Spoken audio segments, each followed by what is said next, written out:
ज्या ज्या वेळेस शेतकरी हा अडचणीत असतो त्या त्यावेळेस या आमच्या लाडक्या आजी लाडक्या बहिणी या देवीचं रूप घेऊन आम्हाला मदतीस येतात. हे बघा, आज आमच्या या हरभऱ्याला निंदन सुरू आहे. आता मला आज जवळपास 10 मजूर मिळालेले आहे. देवीसारख्याच या मजूर. महागाईच एवढी वाढली आहे त्यामुळे त्यांना पण कमी रोज देणं हे पण आपल्याला योग्य वाटत नाही.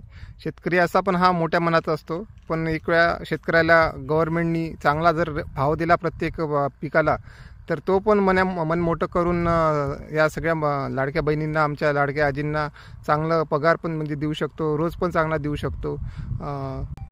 हे सगळे असंघटित कामगार आहे, यांच्यावर कोणाचं नियंत्रण नाही गव्हर्नमेंटचं. यांच्यासाठी पण काहीतरी एक असंघटित लोकांसाठी सरकारने काहीतरी योजना राबवावी. आणि या जर आमच्या शेतीला जर शेतीच्या मालाला योग्य भाव भेटला तर आम्हीच यांना योग्य प्रकारे रोजंदारी आम्ही देऊ शकतो. सध्या हे आमच्या वावरात हे निंदन सुरू आहे. बघा, 8-10 जणांचा गुत्त आहे. मजूर